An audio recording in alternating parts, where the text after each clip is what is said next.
La date de sortie du film Batman The Brave and the Bold dans le DCU se précise, de nouvelles informations sur les caméos à attendre dans Peacemaker et sur l'avenir de cette série, et évidemment notre petite dose d'infos en vrac du DCU et surtout du prochain film très attendu concernant Superman, Man of Tomorrow. Ouais, y a de quoi faire dans ce décryptage.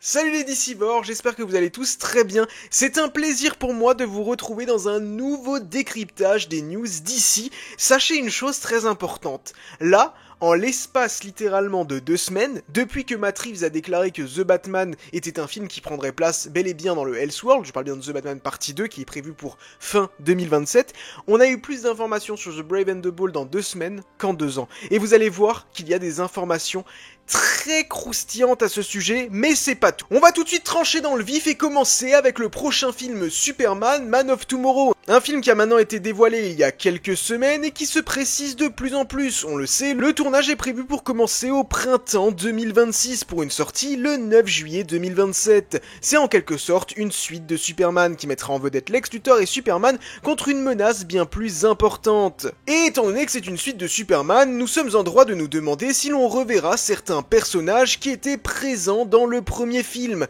Eh bien James Gunn a clarifié la situation, déclarant que l'histoire de l'ingénieur continuerait dans ce film. L'ingénieur qui a donc été introduit dans ce premier film Superman, qui initialement devait aller vers un film The Authority, sur lequel on reviendra juste après parce que les choses se compliquent un petit peu de ce côté-là, devrait bel et bien voir son arc continuer dans ce film. Ultraman, de son côté, le clone raté de Superman, pourrait également revenir à l'avenir. C'est ce que laisse sous-entendre James Gunn. Est-il mort? Est-il vivant? Eh bien, la réponse, on l'apprendra dans quelques temps. Il y a fort à parier que ce personnage revienne à un moment donné sous les traits de Bizarro. Attention, la prochaine news contient des spoilers sur Peacemaker, donc si vous n'avez pas encore vu la série, je vous recommande de faire une petite avance rapide. Les projets de Lex et Rick Flag, qu'on a pu voir dans l'épisode 6 de Peacemaker, influencent grandement l'évolution de Man of Tomorrow. Tout est donc lié, mais cette relation entre Rick Flag et Lex Luthor est potentiellement néfaste pour Superman et pour les autres méta-humains. Dans Superman, quand on comprend à la fin que c'est désormais les méta-humains qui sont au cœur des conflits géopolitiques, Rick Flag ne semblait pas être très perturbé par cela.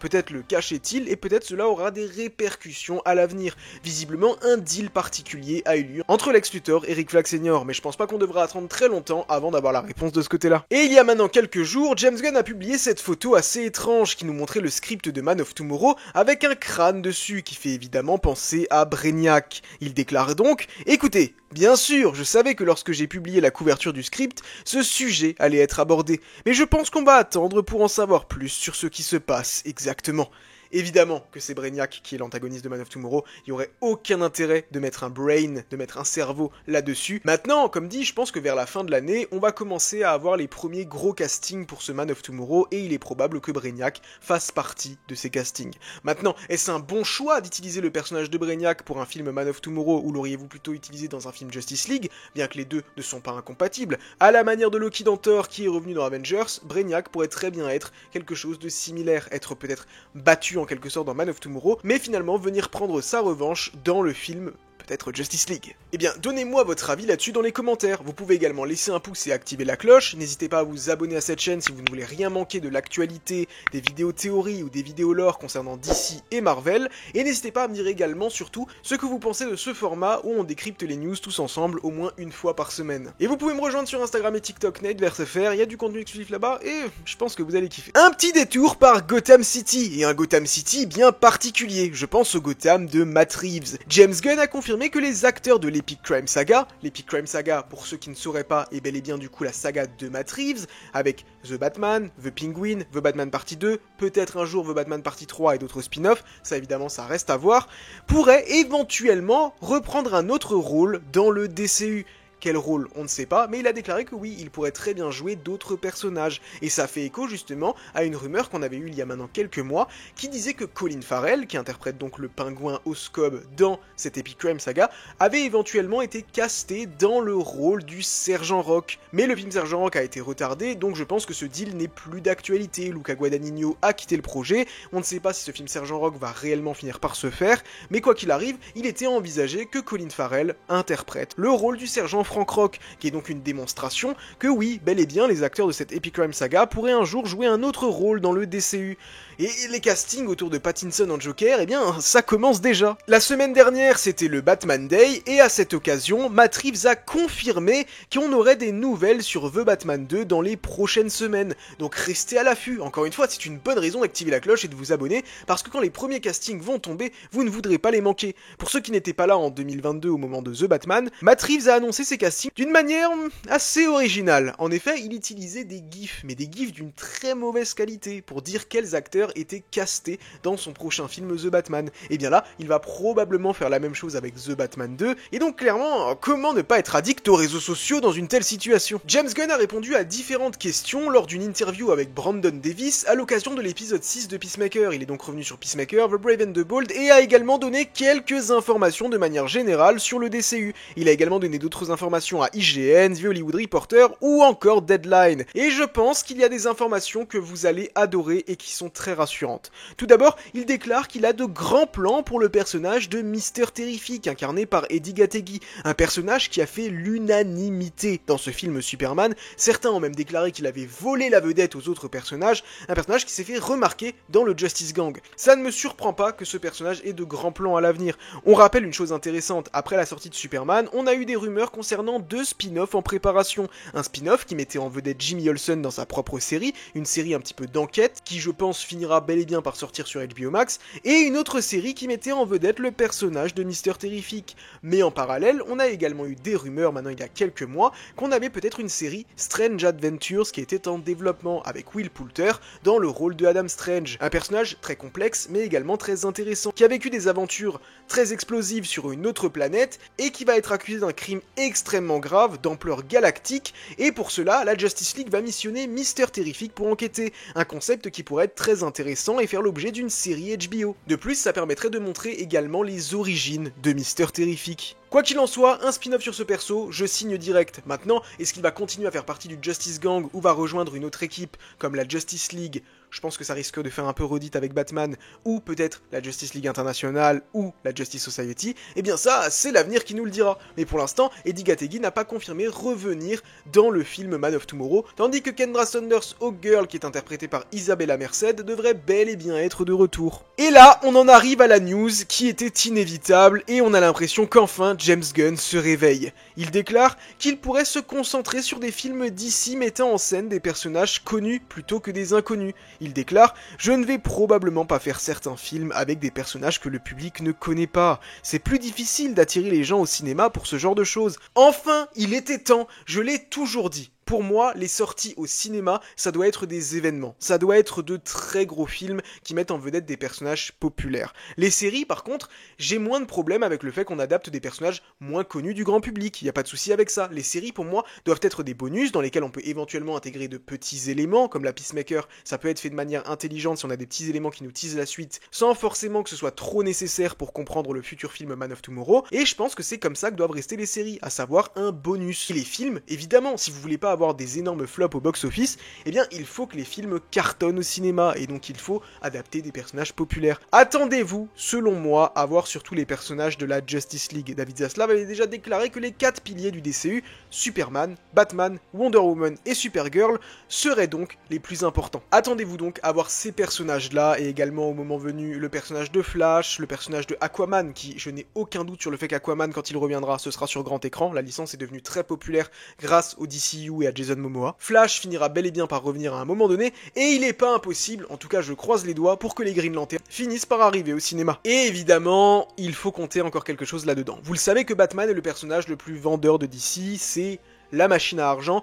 Il n'y a aucun doute sur le fait qu'il y aura un Batverse dans le DCU, un Batverse qui commence déjà à se dessiner. On a une série sur l'asile d'Arkham, on a un film Clayface qui sort l'année prochaine, et on a un film Bane x Deathstroke, où Bane est un antagoniste de Batman, Deathstroke aux yeux de certains en est un, mais en réalité ce n'est pas vraiment le cas. On a également Zack Cregger qui avait pitché un projet The Henchman, qui était très intéressant, sur un sbire du Joker et de Harley Quinn qui avait réussi à neutraliser Batman, un projet qui pourrait peut-être à un moment donné arriver, on ne sait pas, c'est pas impossible, surtout après le succès du film Évanoui, et je ne doute pas qu'il y aura encore d'autres spin-offs à venir. D'ailleurs, dites-moi dans les commentaires, quel spin-off vous aimeriez voir dans ce Badverse du DCU? Un film Mr. Freeze, un film Joker Killing Joke, c'est quelque chose que j'aimerais beaucoup voir, et les possibilités sont très grandes. Donc je pense que vous aurez le DCU de manière globale, et vous aurez dans ce DCU un Badverse. En tout cas, ça fait plaisir de voir que James Gunn s'est enfin réveillé. Maintenant, s'est-il fait tirer les oreilles par Warner Bros? Eh bien, ce n'est pas impossible. Et donc, le film The Authority, évidemment, en paye le prix. Il ne sortira probablement pas au cinéma, il ne s'agira pas d'un film, et James Gunn a dit qu'il est possible que ce soit éventuellement une série à l'avenir. Mais encore une fois, rien n'est sûr. On en arrive désormais à Peacemaker, donc si vous n'avez pas encore vu la série Peacemaker, je vous conseille fortement à nouveau d'avancer, afin de rejoindre la case The Brave and the Bold. Concernant les caméos à venir dans les prochains épisodes, James Gunn a confirmé que David Corenswet n'apparaîtra pas dans la saison 2 de Peacemaker. Il déclare: en fait, David était très contrarié que Nick ait pu participer à l'émission. Et il ne l'a pas fait, ça n'a tout simplement pas fonctionné. Je sais pas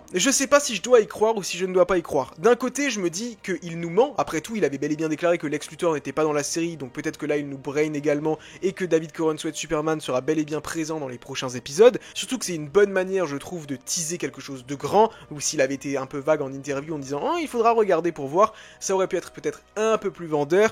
Étant donné qu'on a l'exemple parfait avec la série The Penguin où on avait bien précisé que Batman n'était pas présent dedans, et du coup nous on s'était dit mais non on nous ment, et Batman n'était pas présent dedans. Donc bon, je ne sais pas si Superman sera présent, apparemment ce ne sera pas le cas. Il déclare également que Ted Kord ne sera pas dans Peacemaker saison 2. Parce que oui, si vous ne l'avez pas vu, il y a de très grosses rumeurs sur le fait que Blue Beetle pourrait être présent. Mais il semblerait que ce sera le Blue Beetle de Jaime Reyes, incarné par Cholo Mariduena, qui reviendra après son film solo sorti en 2023, et de son côté, il a une série d'animation qui est en préparation, qui devrait faire suite au film que vous pouvez considérer comme canon au DCU. Il déclare également que G.I. Robot apparaîtra dans un projet du DCU en live action. Oui, mais pas forcément au moment où tu penses le voir, donc pas forcément dans la saison 2 de Peacemaker. On pense évidemment au projet Sergent Rock, parce que G.I. Robot aurait toute sa place là-dedans. Comme dit, maintenant, est-ce que ce projet va réellement finir par arriver? Ce serait un peu en contradiction avec les dires de James Gunn, mais si le projet est déjà bien avancé, et que ça peut faire un film bonus DC Studios, bah pourquoi pas. Vous l'avez vu, dans l'épisode 6, nous avons découvert que la dimension parallèle est bel et bien la Terre X, une Terre sur laquelle les nazis ont gagné la Seconde Guerre mondiale. Et vont-ils avoir un rôle dans l'histoire globale du DCU? James Gunn répond, pas grand-chose. Ce n'est pas un élément majeur de l'histoire, c'est lié à Peacemaker. Très bien, je ne veux pas de multivers dans l'histoire globale du DCU, en tout cas pas dans les 10 premières années, éventuellement plus tard, le multivers joue un rôle important chez DC, donc je comprendrais que ça arrive à un moment donné, mais là, on a beaucoup bouffé, je pense qu'il vaut mieux partir sur autre chose. Il réaffirme également que l'Enchantress du DCU n'est pas la même que celle du DCU. Notre June Moon a encore des pouvoirs, et Rick Flag l'a trahi. Ce n'est pas une grande histoire d'amour comme dans le film de David Ayer. Je pense qu'on peut s'attendre à ce que l'Enchantress finisse par revenir dans un projet du DCU, peut-être un jour un film Justice League Dark, un film Constantine, j'aimerais beaucoup. Par contre, honnêtement, je ne m'attends pas une seule seconde à ce que ce soit Cara Delevingne qui l'incarne. Vraiment, je ne pense pas. Je pense qu'il s'agira d'une nouvelle actrice, mais bon, on peut toujours être surpris. Et enfin, il déclare que l'épisode 8 de Peacemaker a été un tournant majeur depuis qu'il a commencé le DCU. Lorsque j'ai présenté l'idée du DCU à David Zaslav, concernant certaines des histoires qui allaient en découler, j'ai présenté la fin de l'épisode 8. Et il affirme que de nombreux personnages de Peacemaker continueront dans une autre série d'ici qui ne sera pas la saison 3 de Peacemaker. Ce n'est pas vraiment Peacemaker saison 3, je ne l'exclus pas. Vous verrez l'épisode 8 et vous en saurez peut-être un peu plus. Peacemaker, selon moi, va rejoindre une équipe à la fin de cette série. Je pense qu'un jour on aura peut-être une saison 3 Peacemaker. En toute honnêteté, je pense que ça finira par arriver, mais peut-être dans quelques années. En attendant, il faut que Peacemaker évolue. On peut pas juste faire une saison 3 qui continue encore à Evergreen, on risque de tourner en rond. Je pense que Peacemaker va finir par rejoindre le Justice Gang quand même malgré tout à la fin de cette saison, et que donc de gros personnages vont apparaître dedans, et quand il dit qu'une série va en découler, eh bien même Vigilante pourrait éventuellement rejoindre cette équipe, et je pense que la série dans laquelle parle James Gunn est une série Justice Gang / Justice League International. Pour l'instant, on ne peut pas l'appeler Justice League International parce qu'il n'y a pas encore de Justice League dans ce DCU. Mais je pense que c'est comme ça que ça va finir par arriver. Mais en tout cas, je pense qu'il y a bel et bien un projet en préparation sur cette équipe et je pense que ce sera une série HBO Max. On en arrive enfin à The Brave and the Bold. The Brave and the Bold, le projet annoncé en 2023, un projet mettant en vedette Bruce Wayne ainsi que son fils Damian Wayne, le film Batman du DCU. Et bien là, ces dernières années, vraiment aucune nouvelle. Un écrivain sur le script, un script qui visiblement avance mais vraiment rien de concret, et bien là James Gunn commence à se lâcher. Et forcément c'est bizarre qu'on ait autant d'informations sur ce film après que Matt Reeves ait déclaré que The Batman 2 était un Elseworld. Donc bon, Est-ce que tout cela serait lié? Peut-être, évidemment, les théories du complot, je vous les laisse dans les commentaires. En tout cas, ça fait plaisir parce qu'on a de nouvelles informations sur ce film. James Gunn a répondu à la question de savoir si Robin sera toujours Damian Wayne et si le Batman du DCU aura dans les 30 ans. Il déclare « Je pense qu'il faut attendre de voir le film. Certaines choses ont changé. Beaucoup de choses sont en cours de modification concernant sa situation familiale et tout ça. Donc je ne prendrai rien pour argent comptant. » Il déclare également que la partie du scénario de The Brave and the Bold qui est en cours de modification concerne comment et quand Bruce deviendra un vrai père. Est-ce que Damian Wayne est toujours dans l'équation de The Brave and the Bold? J'ai vraiment envie de croire que non. Les déclarations sont très ambiguës, parce qu'il nous fait clairement comprendre que de nombreuses choses ont changé par rapport au jour où le film a été annoncé.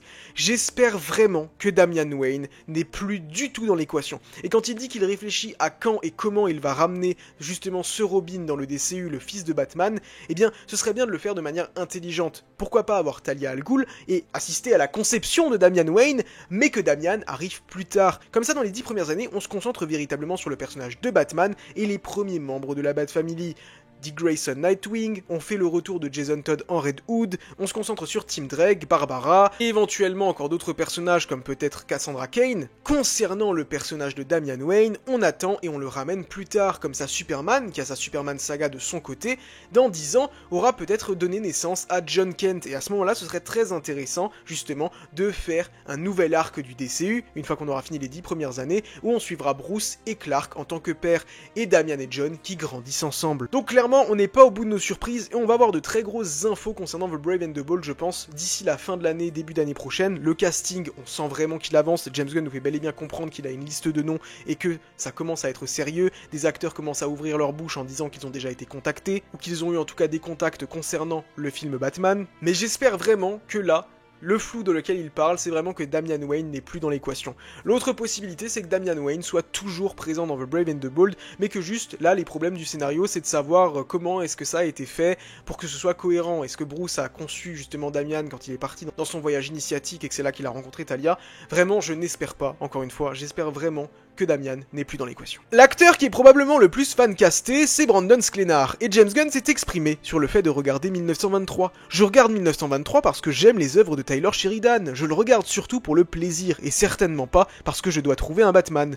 Au fait, j'adore Brandon Sklenar, je le trouve génial. Ouais, je le trouve vraiment génial. Honnêtement, je pense vraiment que Brandon Sklenar est le prochain Batman. Je pense même qu'il a peut-être déjà été casté, ou en tout cas qu'il est sur la liste prioritaire. Attendez-vous à ce que ce soit Brandon Sklenar qui soit le prochain Batman, et c'est parfait. Et enfin, je vous l'ai promis dès le début de la vidéo, oui, on a des informations sur la date de sortie de ce film The Brave and the Bold. Alors que beaucoup de gens pensaient qu'on devrait attendre 2030, 2031, eh bien non, James Gunn s'est exprimé là-dessus, déclarant que le film arriverait avant 2030, avant 2031. Donc, le film, par déduction, sortira soit en 2028, soit en 2029, et je pense que ce sera 2028 pour The Brave and the Bold, car le script avance bien, et parce qu'il faut ramener Batman dans le DCU, et James Gunn en a totalement conscience. Attendez-vous, je pense, à 2028, Wonder Woman, The Brave and the Bold, et éventuellement peut-être un troisième film. Peut-être. Ça fait plaisir en tout cas de savoir qu'il arrive ce film, et j'ai vraiment hâte qu'on ait de nouvelles informations là-dessus. Voilà, c'était tout pour moi, n'hésitez pas à me dire ce que vous pensez de tout ça dans les commentaires, et nous on se donne rendez-vous très bientôt à Gotham.